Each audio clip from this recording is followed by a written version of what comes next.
Welcome back to another episode of Rock Boys Football. Brian Kelly, LSU, wasting absolutely no time, getting a ton of their top targets on campus this weekend in Baton Rouge. Want to take a dive into the visitor list, give you guys some of my thoughts on some of these top targets for this LSU program. And as we get into the month of June, many of the longtime listeners know exactly what that means.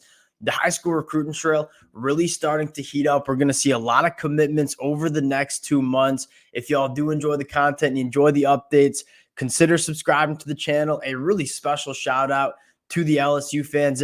I've been very vocal that I think this is going to be a special class in 2025 for LSU, and the amount of support you guys have continued to show to the boys as we've broken down these commitments.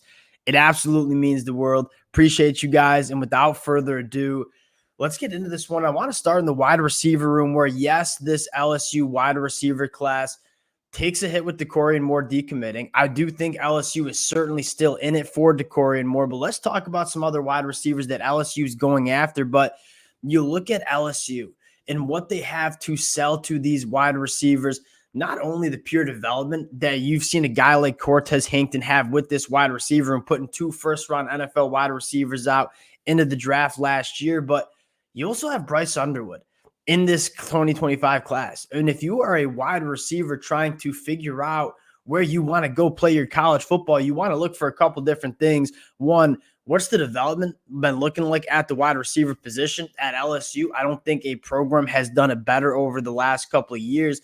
But then secondly, I mean, what kind of offense am I going into? And then who is going to be throwing me the football? You look at LSU's offense, was largely the best offense we saw in 2023. You have the best quarterback in the 2025 class in Bryce Underwood locked up in this 2025 class. This LSU program, it checks so many boxes for these top wide receivers. And one of the more intriguing wide receivers in this 2025 cycle, 5-star wide receiver, Khalil Lockett, from the state of Texas.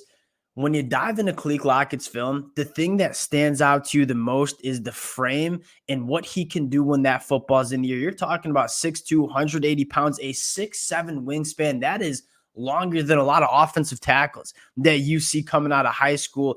And then you watch the film and say, he knows how to use all of that length. When that football's in the air, I don't think there's a better wide receiver displaying coordination, body control, physicality at the catch point. This is a guy that went for 59 catches for over 1,300 yards and 13 touchdowns in 2023, averaged 22 yards per catch. He is probably the premier deep threat at the wide receiver position in this 2025 class. We talked about how good Bryce Underwood is at attacking the deeper third, throwing that deep ball. I could see this being just a perfect fit for a guy like Khalil Lockett. And the next wide receiver I want to talk about, and you are seeing LSU really make a strong push in the wide receiver department, and I think it's a great idea, right? This is about as high as these wide receivers are going to be on LSU for some of the reasons we just talked about.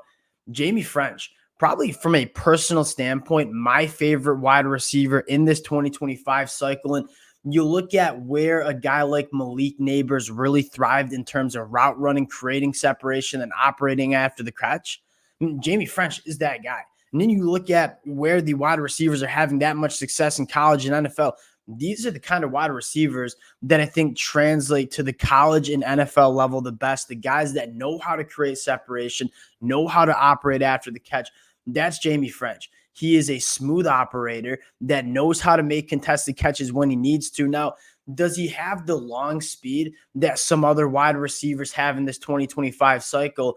Probably not, but the speed is certainly not a question mark. And when you can run your routes like Jamie French, it really doesn't matter what your time is in the 100-meter dash, because if you know how to create separation, that is really what matters at the college and NFL level. You take a look at what made Malik Neighbors so special. Yes, he was very fast, but that's not how he won as a wide receiver. How he won was being able to run clean routes, get in and out of his breaks, and create separation. That's what you get with a guy like Jamie French. I think for my money, if you're asking me to build a team around a wide receiver, it's going to be Jamie French. Now, the next target I want to talk about is another pass catcher, this time going to the tight end room, where LSU has done a phenomenal job building a ton of talent in that tight end room. And that's going to be Danan Braam from the state of Kansas. You turn on the film for Danan Braam and say, this is a guy that from a physical trait standpoint is checking every box you want. At 6'6", 240 pounds, I would be hard-pressed to find a more fluid athlete at the tight end position for that size than a guy like Braam. He works the middle of the field exceptionally well, knows how to adjust to footballs, can be physical at the catch point. Now, I think the one question you have with a guy like Braam is, didn't really play any inline tight end at high school, at least from the film that I saw. But then you start looking at the size and say 6'6", 240 pounds. I don't have that many question marks about Braam kicking in line and blocking because of the sheer size that he has. So although it might be a question mark, I don't have many question marks about him being able to do that. I think this is, kind of a matchup nightmare at that tight end spot. A guy that, if you want to stick a smaller defensive back on him, he's just going to be too big to handle. You want to put a bigger guy on him like a linebacker, he's going to run right by these linebackers and win up the seam. A guy that you can use in so many different ways, a natural pass catcher at the tight end position. If you can land, Khalil Lockett, Jamie French, Danan Braam, you are looking at just some loaded weapons that are going to be around a quarterback like Bryce Underwood. The next position group I want to go to is on the offensive line, and the target that I think would be a massive hit for LSU is Solomon Thomas. And then you look back to LSU and what they're selling to these guys on the offensive line. We just talked about the wide receiver development. I don't know if you've seen any better offensive line development over the past couple of years than LSU as well. And although they didn't put out anybody, they put out a center to the NFL draft, but you take a look at, they have 4 guys on that offensive line that will all be selections in the 2025 NFL draft. So if you're an offensive lineman looking at a place where you can get developed, you look at Emory Jones, you look at Will Campbell and say, that is where I want to go play my college football. And then you look at Solomon Thomas, although committed to Florida State, it sounds like LSU would be the team that could land this flip if anybody was going to. Solomon Thomas, a guy that he has the length, he has the athleticism to play the tackle spot. I personally think he's going to be an elite guard at the college football level. And again, he's a versatile guy. If you want to play him at tackle, you certainly could do that and not really have many question marks about. But talk about getting him into the best position that suits him. I think it's on the inside, because when he is engaged with opposing defensive linemen, there's nobody better in the country. And I think when he's playing in a phone booth, you kind of see he's a state champ in the discus throw, and you can see that power in the lower half really on full display. He has extremely strong hands, really shocks defensive linemen, and then the lower body strength to just move defensive linemen off the football. You're looking at a big, powerful body that can be fluid in pass protection. I think Solomon Thomas checks off a lot of boxes. And when you can get a guy that can excel both at the guard and tackle spot, it's massive. When you talk about trying to get your best 5 on the field, and Solomon Thomas, we saw Emory Jones, Will Campbell play early as true freshmen. I think Solomon Thomas could certainly be that guy as well. Going to the next one on the list, and another offensive lineman, Micah Deos. Now, we've talked exclusively about 5-star prospects, guys that are in the top 100. Micah Deos, probably a little bit more raw than someone like Solomon Thomas, but you talk about physical traits. This is a guy that you want to bet on. And although I don't think Micah Deos is going to be a guy that plays early as a true freshman, I'll say I said the same thing about Emory Jones. He ended up playing as a true freshman.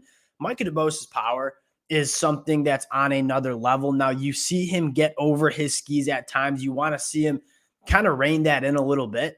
But when he is playing his best football and he's engaged with opposing defensive linemen, there's not many guys he can't move off the line of scrimmage. And you kind of teach him to rein that in, play with a little bit more technique. You sometimes a little bit of a loose cannon out there. I'd rather have my guys like that than have to teach them to play with a little bit more aggression and physicality. I am a massive fan of Micah Deos, another guy that I think could play tackle and on the inside. 2 guys on the offensive line that LSU, I think, has really good shots at. You might even see a commitment from Micah Deos this week, and we'll certainly be breaking down that film. And the last guy I want to talk about in the 4th 5-star that's going to be on campus for LSU, that's DJ Pickett. And this is one of, if not the premier athlete in this 2025 class. He plays basketball, he plays baseball, he runs track, and he plays football. He's going to be playing football at LSU. Take a look at the track background. He runs a 10.6 in the 100-meter dash at 6'4", 180 pounds.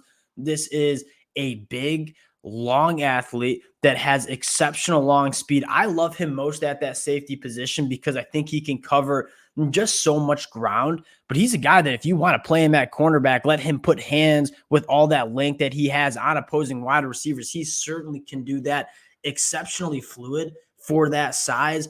He can play cornerback. He can play safety. He had over 1,000 yards as a wide receiver at the high school level too. You're talking about a two-way player that's elite at both wide receiver and defensive back, that plays basketball, baseball, and track.